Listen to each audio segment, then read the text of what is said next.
So today I'm going to dive into my own GUI library or project. Uh, so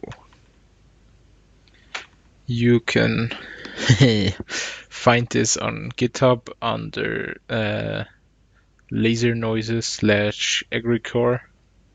Currently I have no internet, so I can't show you the page, but yeah.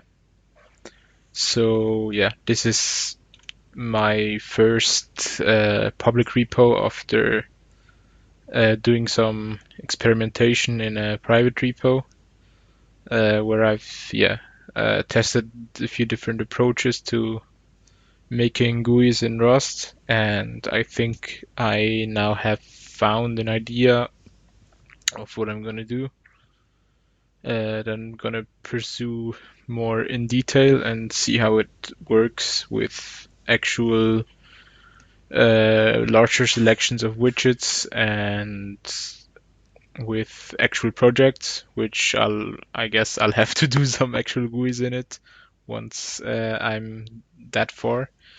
So yeah, so this repo currently contains my last approach, which I think can be adapted to my current idea.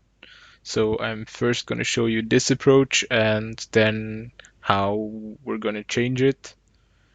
And yeah, this is also, I think, should be a good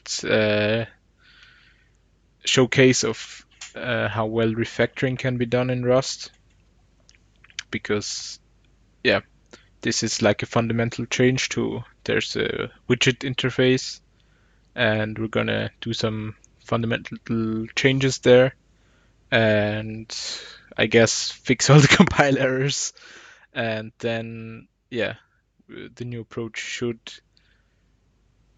work. I mean, I don't know if just, yeah, we'll see how much effort it is, but yeah. All right, so let's dive into this. So in lib.rs you can, this is up here,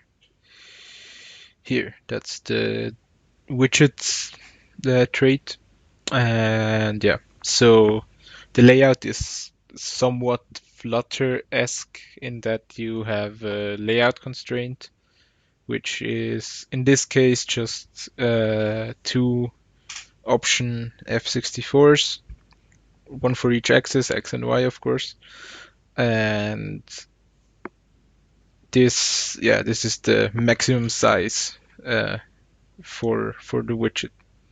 In Flutter, there's also minimum size, and I think we'll probably have to do that at some point as well, or make the constraint a bit different or something.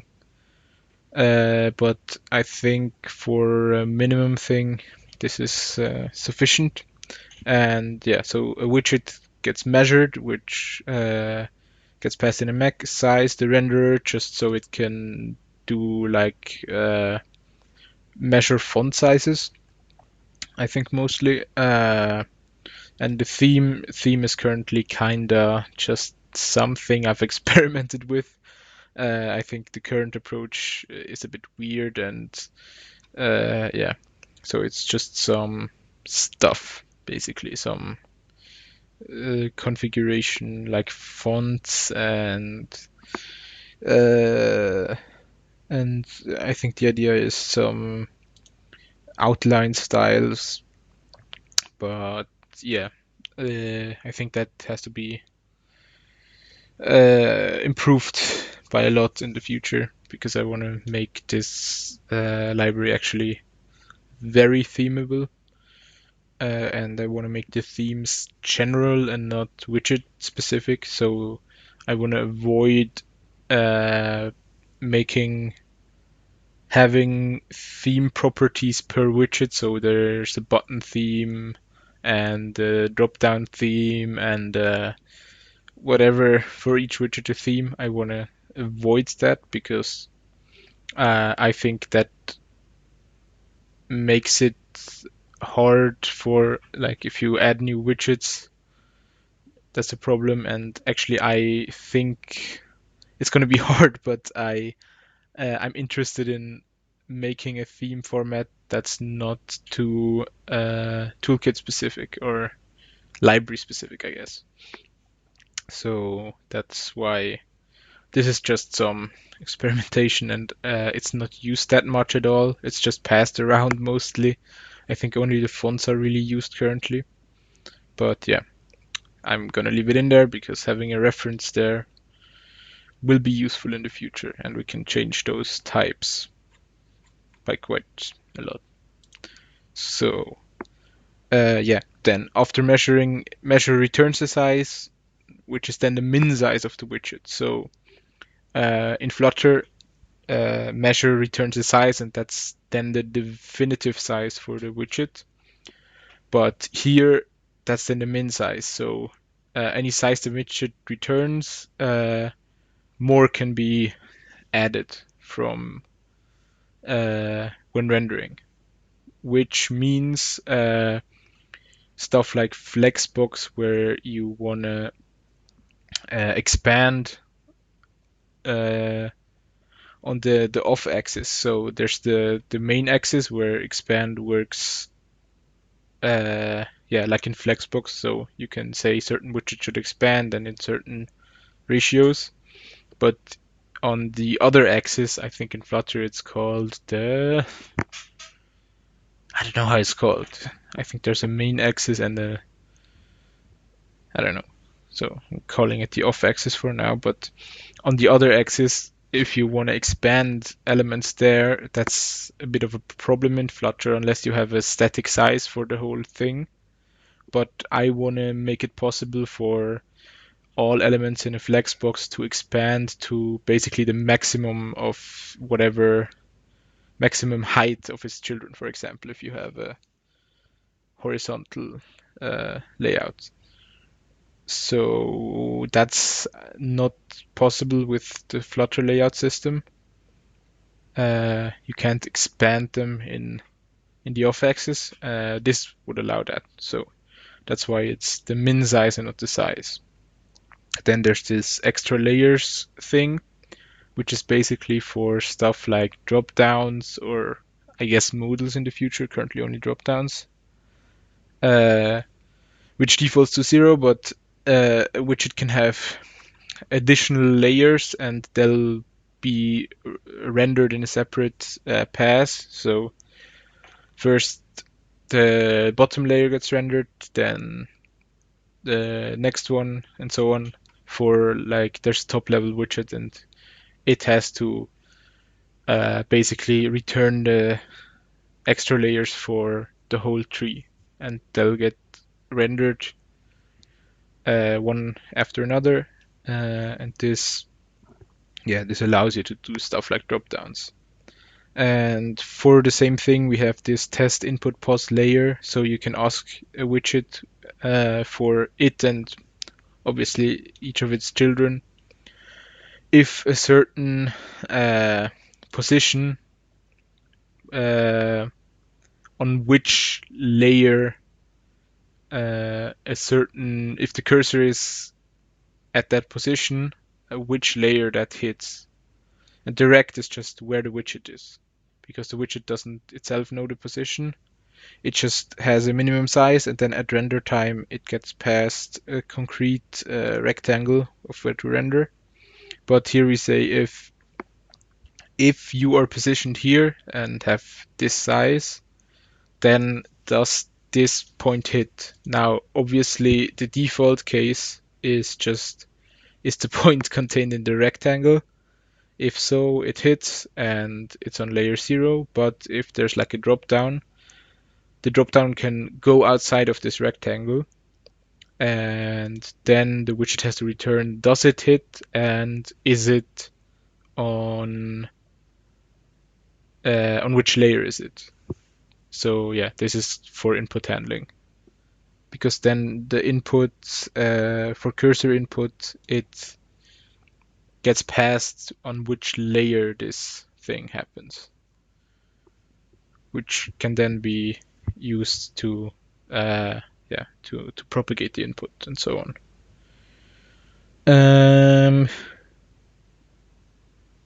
Yeah, and so rendering is done here. You get a rectangle, renderer, theme. Input state is basically there's a cursor position, which is an option. So if if the cursor is outside of the window of the application, then it's none. Otherwise, it's where is the cursor. This is used for stuff like highlighting, like when you hover over a button and so on. You get to know that at render time and then highlight it, I guess, and do other stuff. Whether the mouse is down and whether there are any modifiers pressed. Modifiers in this case is it's from Druid shell. So I think it's basically Control Alt, that kind of stuff.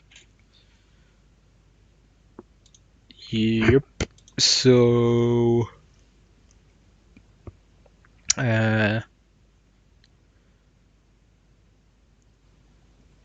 obviously this abstraction will need to be changed somewhat for touchscreens.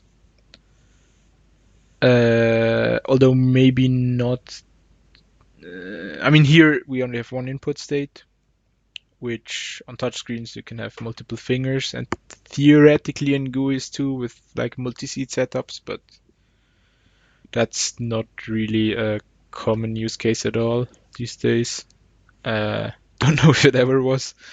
And so maybe there will be a list of these basically, but then it should also work for touchscreens. It's just, I guess, always down for touchscreens. And maybe there's a radius around it, but yeah, I think I'll have a more detailed think about touchscreens at some point, but I think for now this is sufficient. Yeah, and then where was widget? Yeah. So then there's handle cursor input, which gets cursor position, cursor layer, what input is it, which is just some basic shit right now. And input state is same thing, which is where it gets modifiers from. So if you do like stuff like control click, that's how it would handle that. Theme, theme is just in most calls. And focus is whether the widget is currently focused. Focus is a bit weird currently, and I'm still not sure how I'm going to do that, but for now this is just whether the current widget is in focus. And then context is a state management thing. I'll get to that in a second. Handle keyboard input is similar.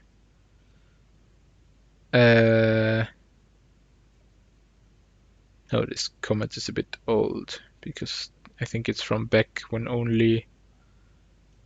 there was only one input function. But this applies more to this up here. So the idea is that handle input is I'm not entirely sure about this. And so this is the basic widget abstraction, but as I've mentioned before, there's this C here, which is, god damn it, what's happening?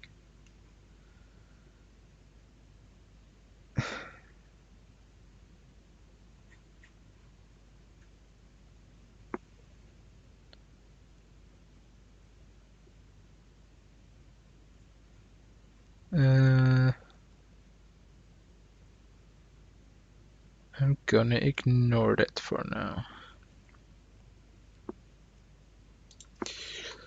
All right.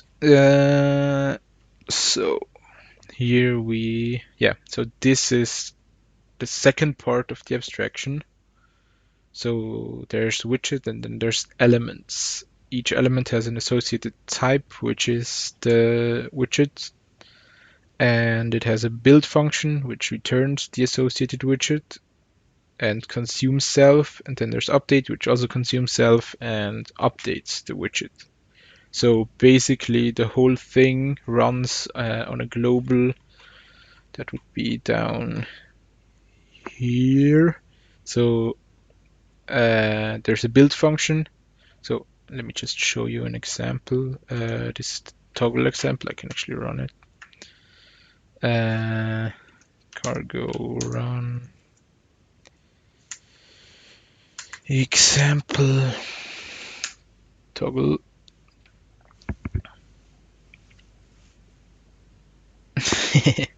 All right. So yeah, this is just here is a checkbox. It does this expand thing. Obviously, a terrible layout, but whatever. And these are all accessing the same Boolean as state, which is basically just to demonstrate. In like traditional GUI libraries, you'd have to do binding on event handlers to change all of the other widgets, and here you just change the Boolean and all the other widgets are bound to the Boolean, which would be here. So main is down there, there's a run method, window title, then there's state, initial state is false, and then there's a build thing which returns elements, which is here, this toggle function. It gets a reference to the state, an immutable one, and here it has element bool, which is this context thing. This is the row, like a flexbox row. FT is just of because of how I've had the example named before. This would just be row at some point. And yeah, so here's text button element, and it looks at the state, and then it has an an on-click handler, which takes the state mutably. The state is just what it gets through this context thing, and yeah, and it can change it on click, which applies for all of these. So this is the basic idea here. And then like whenever something changes essentially, just here on paint, it gets built like with its state, and then element the update method gets called with the current widget, and the widget is updated. So the widget tree can also have internal states. In this case, mostly layout state, which is needs to be retained during. So after measure is called, all of the layout state needs to be retained by the widgets, because otherwise you'd have this exponential explosion of like each time you render a widget with children, it would have to call layout on each or measure on each child, and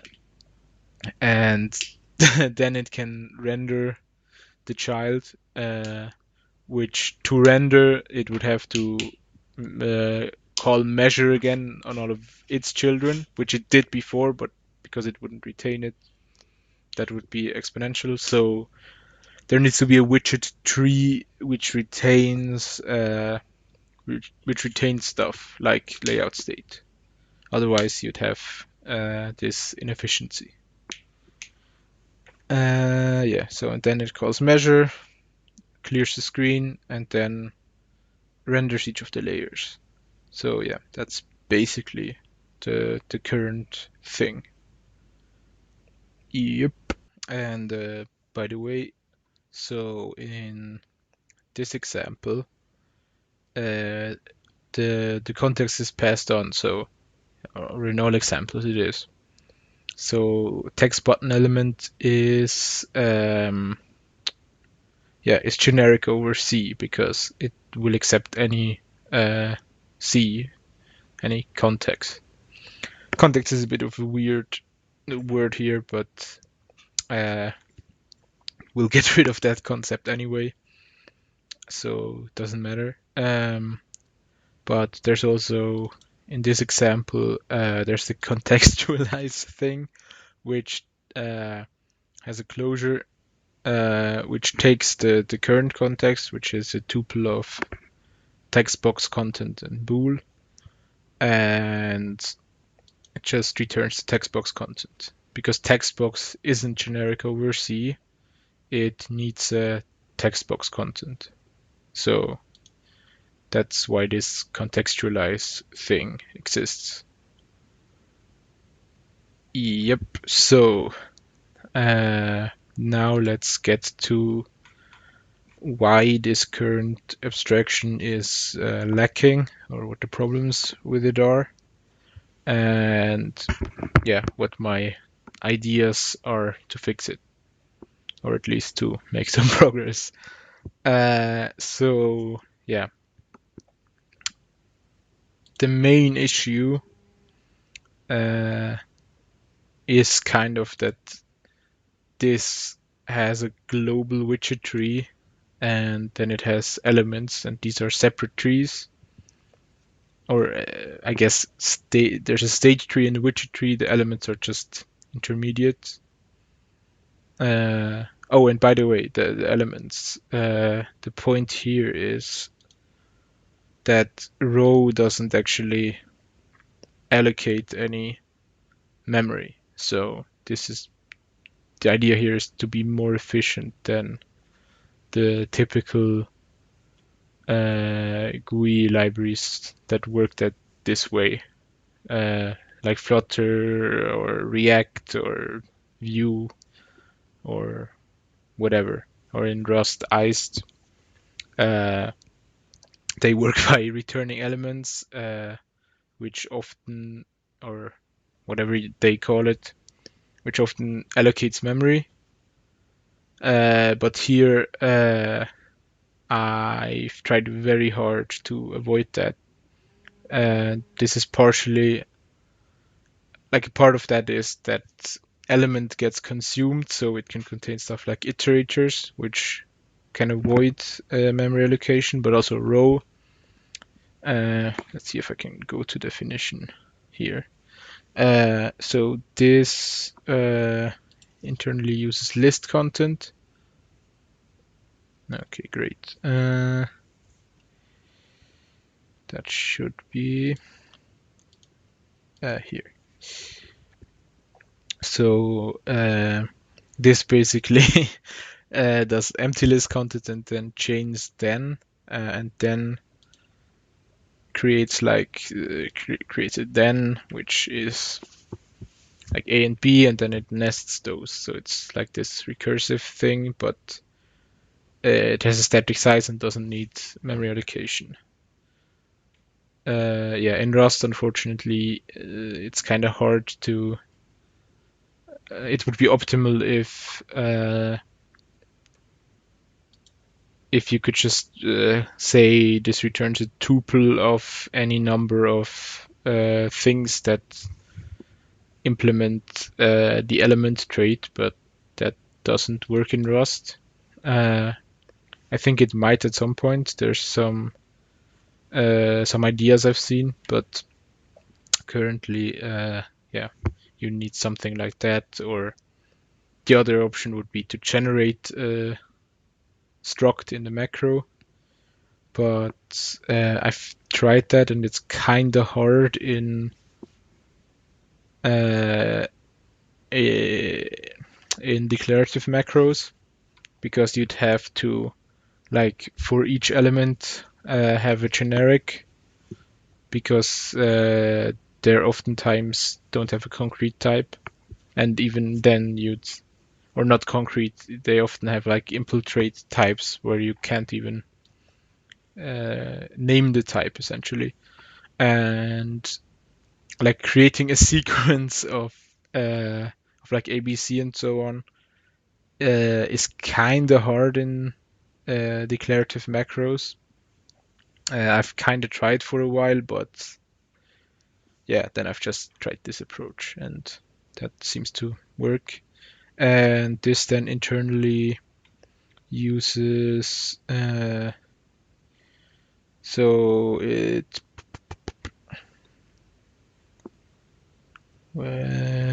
list content is right. That's just a trade method. Wait, no.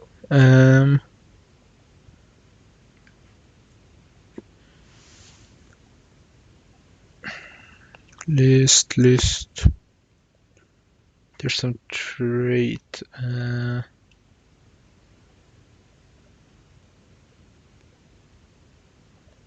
Right. They have list item widgets.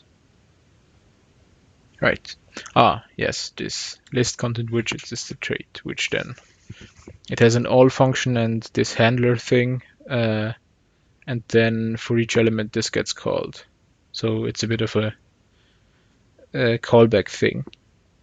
But yeah, the user doesn't get to see this, and I'll quite likely expand this trait.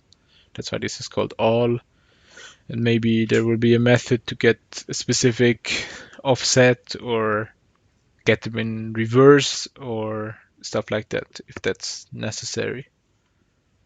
And then for I'm not even using that here, but for stuff like ifs, there's this or thing, and right now it just has 4 variants and they all default to non-element, which is not an element. Or is an element that doesn't do anything. It has a non-widget and the non-widget doesn't do anything. So it has no size. And then you can use that for, and you need those defaults because you don't always use all of them. And yeah, so this is how you do ifs or matches or stuff like that. It's also a bit,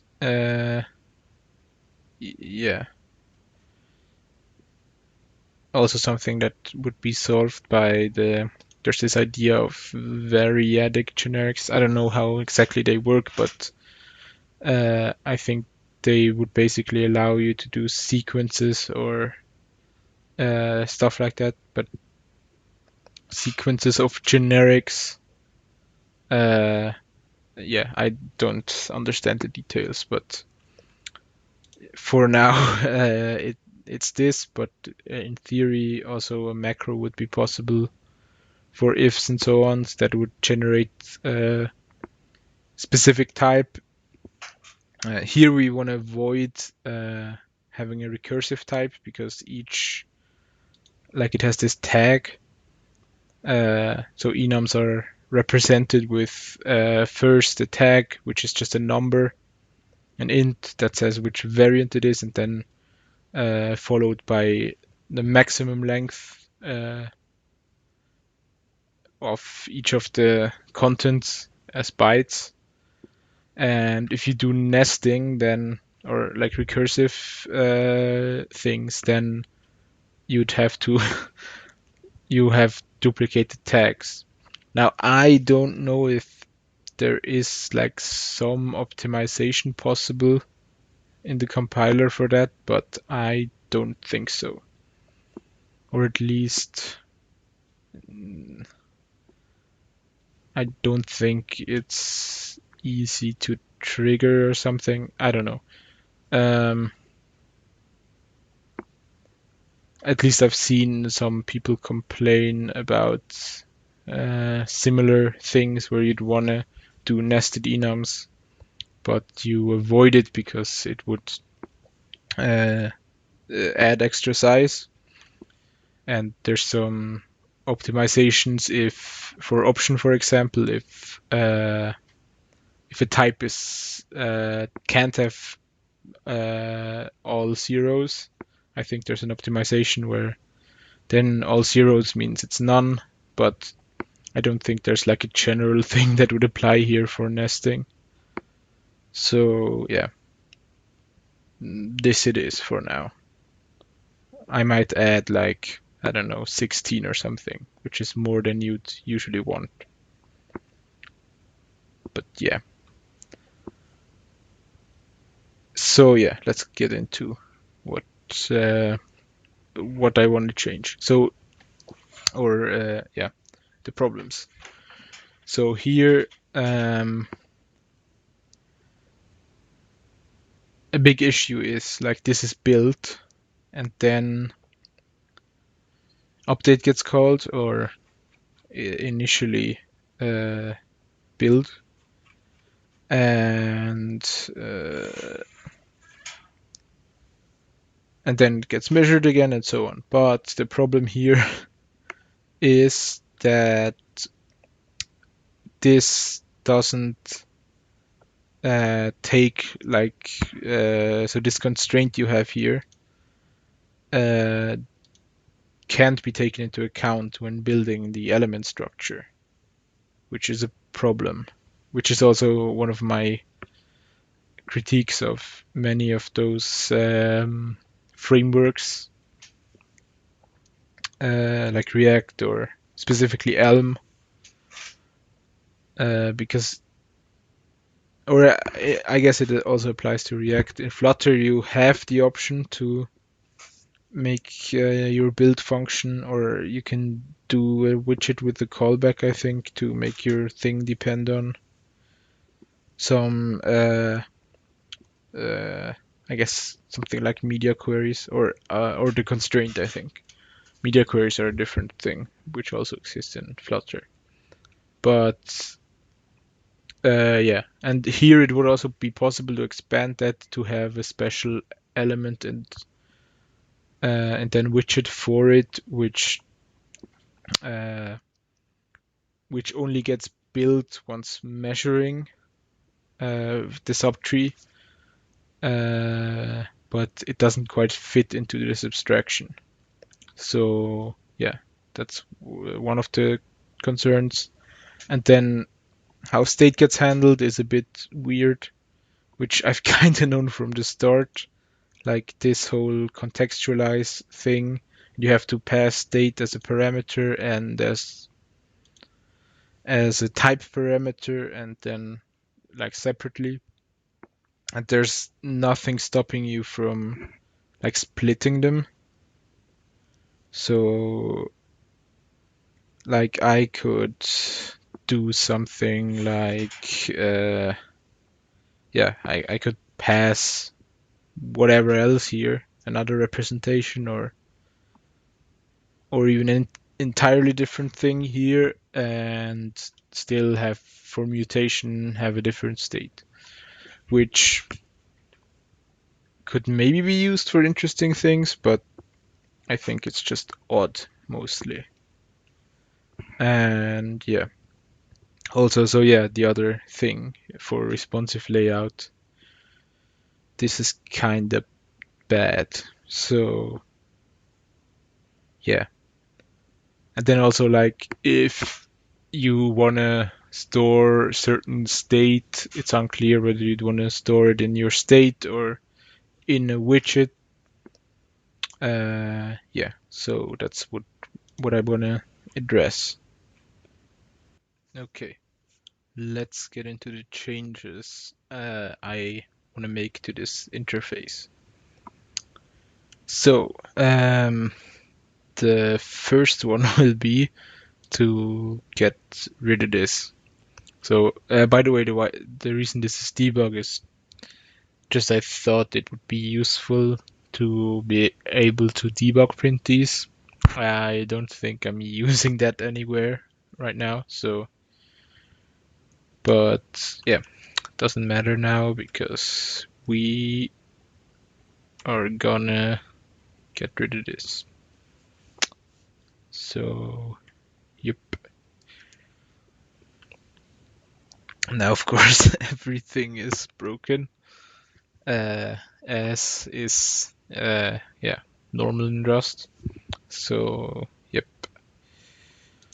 Let's delete this everywhere. Right. Now then, so this I wanna. So let's first move this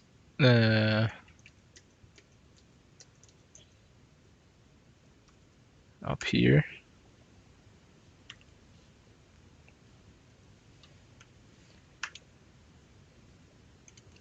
And yeah.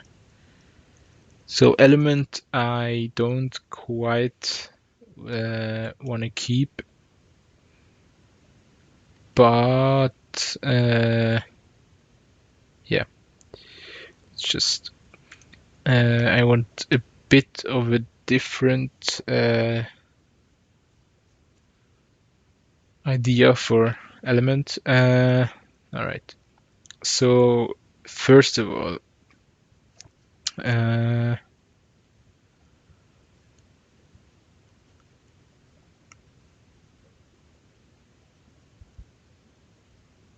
yep, let's. So I'm gonna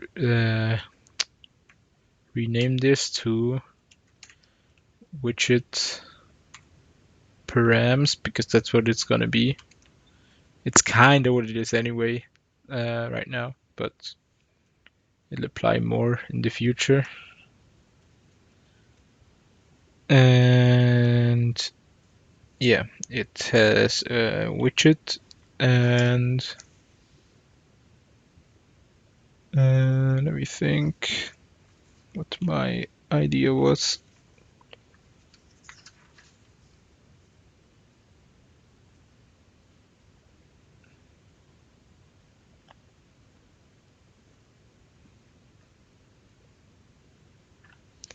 All right. So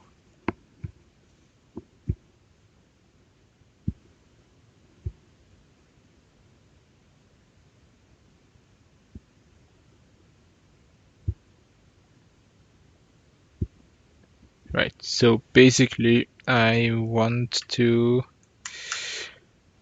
move move this up here, and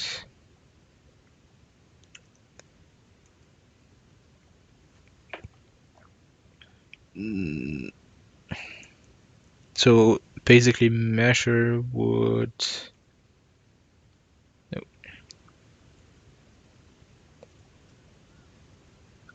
return widgets or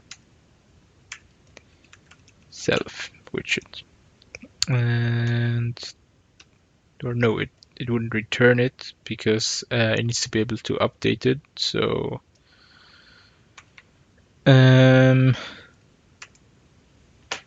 it would mutate it.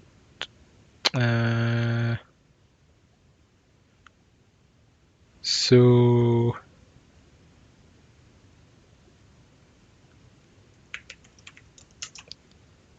widget would be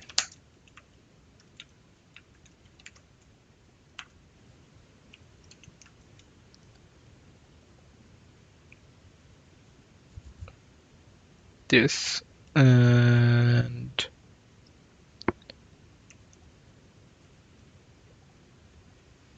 we'd get rid of that. No.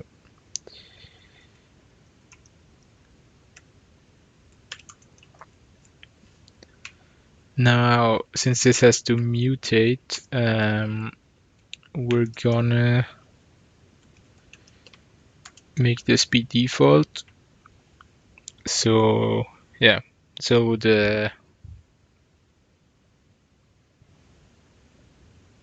so it can be initialized as a default thing and initially, and then measure can be run against it. So yep. And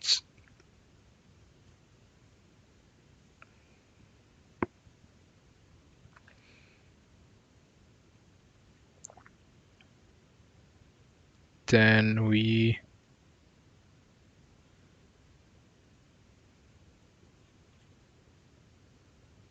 I think most other things stay the same.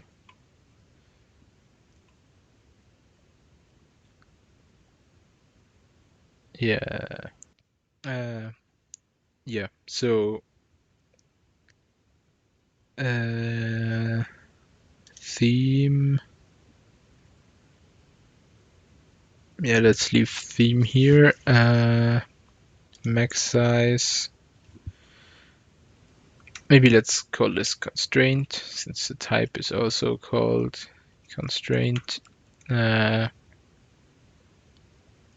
constraint. So, and this self type doesn't need to be mutable. And actually, I've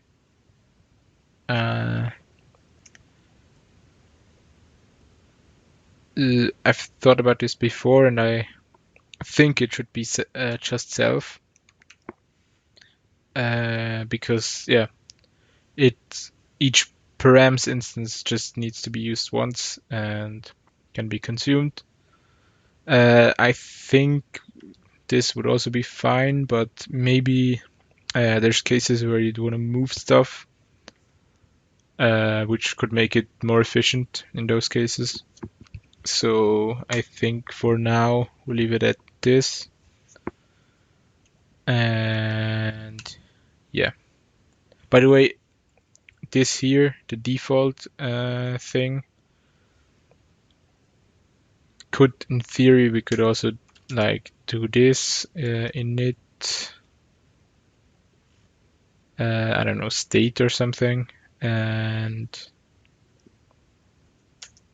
have this, of course, self, and have this return self widget. But I think since this is going to be a custom widget anyway, default should be sufficient. And yeah, this could also be named state, by the way, because it's contains the state, but we'll call it widget and leave this out for now. But this might change. So yeah, now we already have some errors here. So maybe basically here, the idea here is to to have basically the build or update thing in the other abstraction and measure be the same thing, which would then return a laid out widget. So in my at some point I thought I'd then call this laid out widget, but that's a bit verbose. And I think in this case we can call it layout. I think that's a bit a better name, I guess.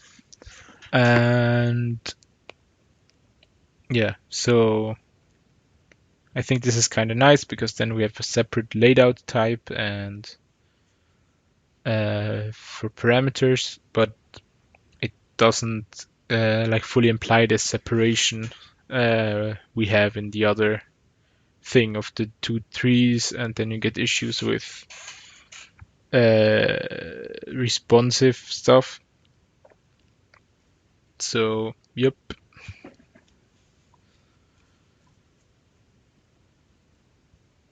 All right. So I guess we need to fix all of those compile errors. All right. So in run, I guess we'd want to accept. I think we'd want to accept. So the whole C thing is irrelevant now. E we'd have to rename, and I think we cannot replace all of this by having an let's see, we have P, which would be a widget params, and it would either have to be copy or clone because it gets consumed in the creation. This is just relevant for the top level one. Further down, it's they get rebuilt anyway. So, but here, yeah, we'd want to have it copy or clone. Now, I'm gonna go for clone for now, but yeah, I mean, in most cases, I think it should be copy because cloning heap allocated stuff here wouldn't be the best idea, but yeah, I don't know. And I guess static as well. And then of course we'd call it params, which would be P. And yeah, don't need all that, but first let's adjust this window handler thing, which now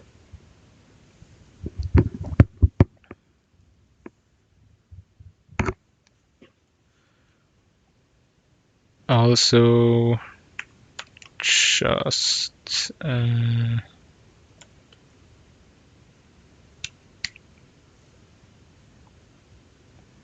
yeah, same thing. So P does it need, yes, it needs current widget, so we need widget params here. Then we don't need this. So I guess we'd have params, which is P, and widget, which is P widget. Yep.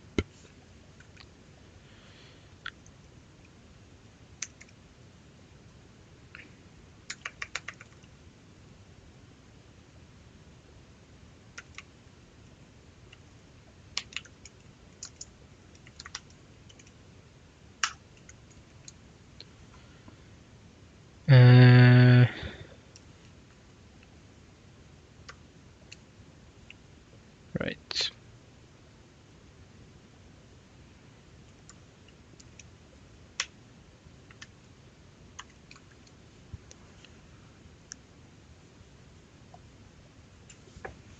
And same thing here. This is usually the kind of boring part of refactoring Rust. Just adjust all of those widget params, all of those type parameters, because yeah, they just have to be kind of the same in many places usually, and it's just kind of annoying. All right, so yeah, here we'll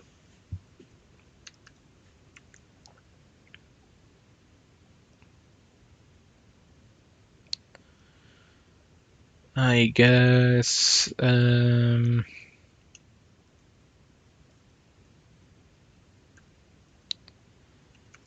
self dot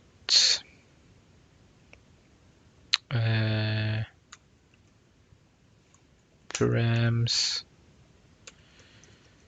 dot clone dot layout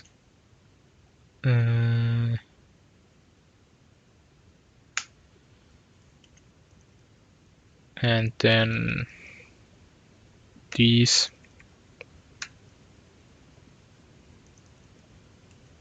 Now, so yeah, widget would be self widget, and I think that's pretty much it.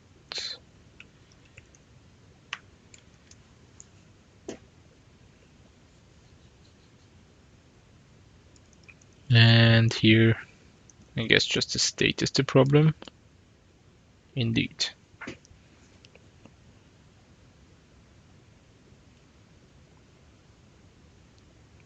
By the way, I find this really annoying, like the underscore for variables in traits, where you have, like in this case, I just have an empty default implementation, and it obviously doesn't need all those variables, but then it has a warning if I don't use them, so I begin them with underline, but that's then seen everywhere I use the trait, and that's kind of annoying. But yeah, so I guess the other option would be to add one of those docs ignore, or I guess not docs, but warning ignore attributes. I've never used those, but I think you can like say the compiler should ignore warnings here, or even warnings of specific categories. But yeah, that's why there's underlines here. This is, I guess, the same thing. Same thing here, here, and here. And then, of course, here we have to say, let's just widget, or I guess params. Params we have, yes. And widget would be, we don't need this. We can't do a build here because we don't have layout data. Like, we don't have the size of the screen yet. So this would just be default. Yep. All right, I think that's it for the basic run function. And yeah, I think I'll stop here since this video is already quite long. And I'll I'll go ahead and fix all of those compile errors. And then yeah. And yeah, I guess the next time I'll probably have fixed those compile errors, and I'll continue with something.